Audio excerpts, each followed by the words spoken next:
आइए स्टूडेंट्स, इस वीडियो में हम बात करते हैं हायर परचेज अकाउंटिंग के स्टॉक एंड डेटर सिस्टम की।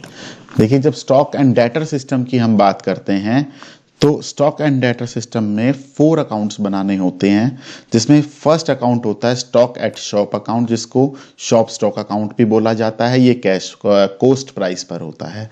सेकंड जो अकाउंट होता है वो होता है स्टॉक विद कस्टमर अकाउंट, जो हायर परचेज प्राइस पर होता है, और इसी का नाम इंस्टॉलमेंट नॉट ड्यू अकाउंट होता है, या इसी को हायर परचेज स्टॉक अकाउंट बोल देते हैं। जो थर्ड अकाउंट होता है वो होता है इंस्टॉलमेंट ड्यू अकाउंट, और इसी का एक दूसरा नाम हायर परचेज डेटर अकाउंट भी होता है। और फोर्थ अकाउंट होता है हायर परचेज एडजस्टमेंट अकाउंट, जिससे हम नेट प्रॉफिट को कैलकुलेट करते हैं। तो स्टॉक एंड डेटर सिस्टम में हमें ये 4 अकाउंट बनाने होते हैं। ये वही सेम क्वेश्चन है जो मैंने पिछले वीडियो में डेटर सिस्टम में बताया था। डेटर सिस्टम में सिर्फ हमें क्या बनाना होता है, डेटर सिस्टम की अगर हम बात करें तो डेटर सिस्टम में ट्रेडिंग अकाउंट और उसके साथ ही फर्स्ट 3 अकाउंट, 1 जो स्टॉक एट शॉप अकाउंट है, 2 स्टॉक विद कस्टमर और 3 इंस्टॉलमेंट ड्यू अकाउंट। लेकिन जब ये स्टॉक एंड डेटर सिस्टम की बात करता है तो 1, 2, 3 अकाउंट सेम, और ट्रेडिंग की बदले यहां पर बनेगा हायर परचेज एडजस्टमेंट अकाउंट, जिससे नेट प्रॉफिट आएगा। जो चाहे इस क्वेश्चन को आप सॉल्व कर लें डेटर सिस्टम से या स्टॉक एंड डेटर सिस्टम से, जो नेट प्रॉफिट आएगा वो सेम आएगा। एक बात याद रखिए। सेकंड बात देखिए कि आइए क्वेश्चन को सॉल्व करते हैं। ये जो 3 अकाउंट्स हमें गिवन है, stock at shop account, at cost price, stock with customer account, instalment due account, ये तीनों के ओपनिंग बैलेंस हैं और ये क्लोजिंग बैलेंस हैं।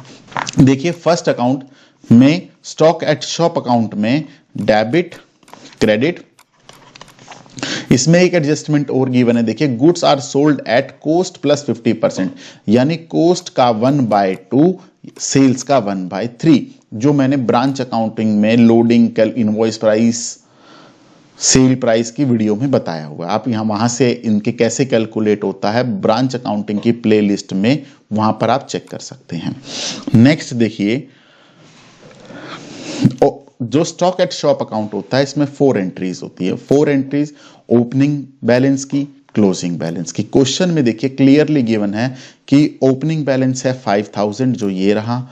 उसके बाद क्लोजिंग बैलेंस 3000, ये रही 3000, 5000। अब उसके बाद परचेजेस है, परचेजेस क्वेश्चन में गिवन है 10000 की। बात आती है goods sold during the year की। ये सेल्स है, sales at cost price, cost पे। तो ये 12000 कैसे आया? देखिए, क्वेश्चन में लिखा है कि गुड सोल्ड 18000 पे जो प्रॉफिट एडिड है वो 1/3 है सेल का, यानी 1/3 को माइनस करेंगे, 6000 को माइनस करेंगे तो ये आएगा 12000। 12000 को हमने कैलकुलेट किया, वो आ गया यहां पर। तो इस अकाउंट में आपको इन 4 अकाउंट में से 4 एंट्री आती हैं। हो सकता है कोई आपको 3 दे रखी हो, कोई 2 दे रखी हो, तो आप ऐसे अकाउंट को कंप्लीट करेंगे कि opening balance, closing balance, purchases debit side में, and goods sold at cost price in the credit side. Balancing figure करके कोई भी फिगर आपको कैलकुलेट करनी पड़ सकती है। सेकंड बात करते हैं स्टॉक विद कस्टमर अकाउंट की, जो हायर परचेज प्राइस पर बनता है। देखिए, यहां पर जो यहां पर भी ओपनिंग बैलेंस, देखिए 30000 क्वेश्चन में गिवन है, ओपनिंग बैलेंस 30000 ये रहा ओपनिंग बैलेंस, और इसी का क्लोजिंग बैलेंस 8000 ये गिवन है, तो 8000 आ गया यहां पर। उसके बाद यहां पर आती है सेल्स की, goods sold during the year 18000 की, और देखिए ये क्वेश्चन में भी गिवन है 18000 के गुड्स सोल्ड। अदरवाइज कई बार ऐसा होता है कि शिफ्टिंग के लिए कि आपको स्टॉक एट शॉप प्राइस से भी कैलकुलेट करनी पड़ सकती है goods sold during the year. कैसे? अगर क्वेश्चन में गिवन है कि गुड्स सोल्ड एट कॉस्ट 12000, तो आप अगेन कॉस्ट पे जो लोडिंग है वो 1/2 है, आप इसका 6000 इसमें प्लस करेंगे तो ये आ गया 18000। यहां पर वो एक ही बात है, 18000।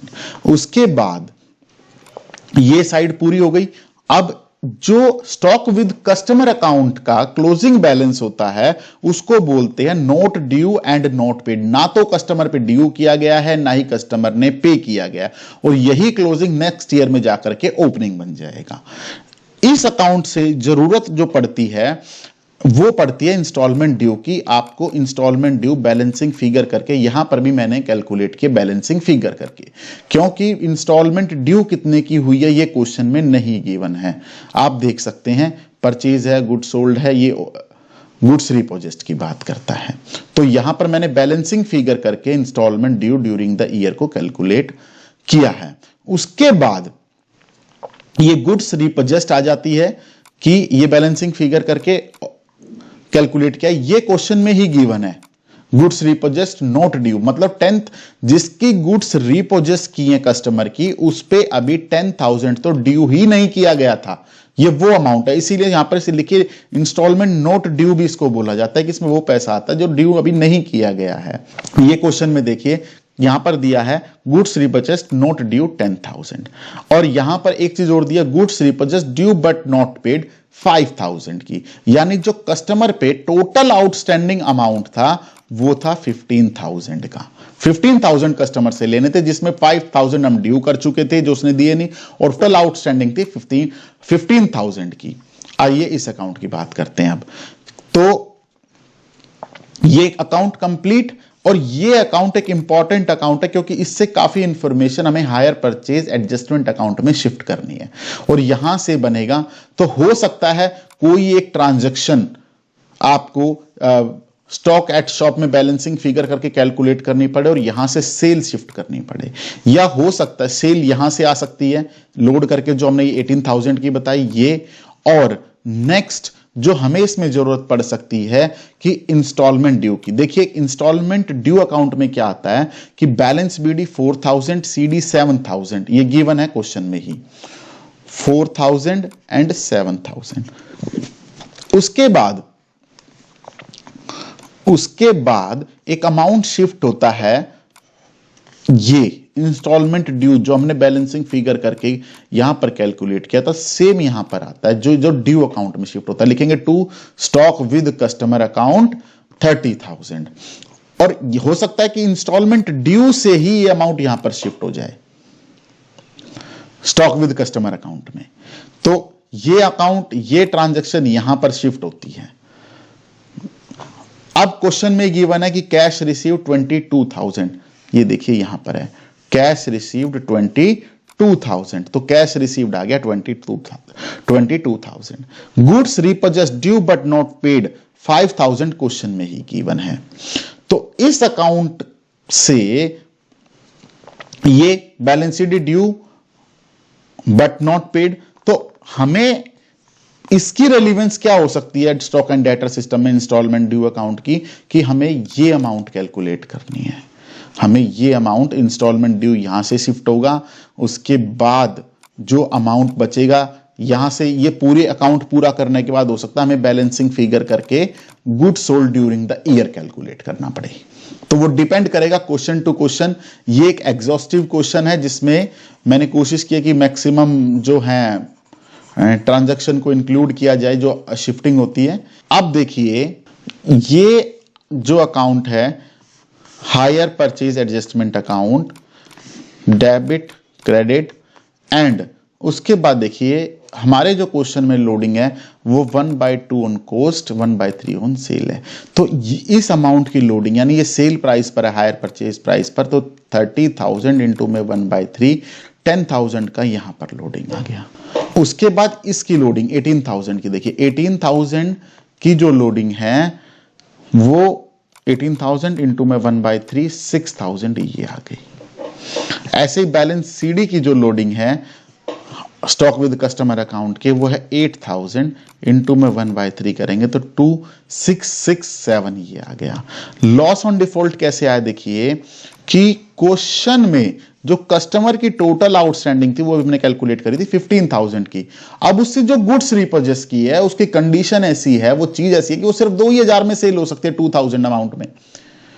तो लेने थे उससे 15,000 कस्टमर से, लेकिन उससे गुड्स जो आई है वो 2,000 की आई है, तो हमें तो लॉस हो गया। जो ऑर्गेनाइजेशन है 13,000 की, तो यहां पर लिखेंगे लॉस ऑन डिफॉल्ट 13,000। कई बार ऐसा भी हो सकता है कि प्रॉफिट हो जाए, अगर प्रॉफिट हो रहा है ऑन डिफॉल्ट पर तो यहां पर क्रेडिट में आ जाएगा by profit on default, profit on default, तो यहां पर भी आ जाएगा। एक बात, अगर क्वेश्चन में कोई हायर परचेज के एक्सपेंस गिवन होते तो एक्सपेंस यहां आ जाते। अब टोटल कर दीजिए, अगर डेबिट साइड ज्यादा है और क्रेडिट साइड कम है तो यहां पर आ जाएगा बाय नेट लॉस, और अगर क्रेडिट साइड ज्यादा, जो हमारा केस है 16,000, तो नेट प्रॉफिट आ जाएगा 333 रुपीज। चाहे आप डेटर सिस्टम से कीजिए या स्टॉक एंड डेटर से सिस्टम कीजिए, जो नेट प्रॉफिट आएगा वो सेम आएगा। आप इस क्वेश्चन को डिस्क्रिप्शन में दिए हुए लिंक से डाउनलोड कर सकते हैं। इसका सॉल्यूशन भी है और इसका आंसर भी है। Thank you very much.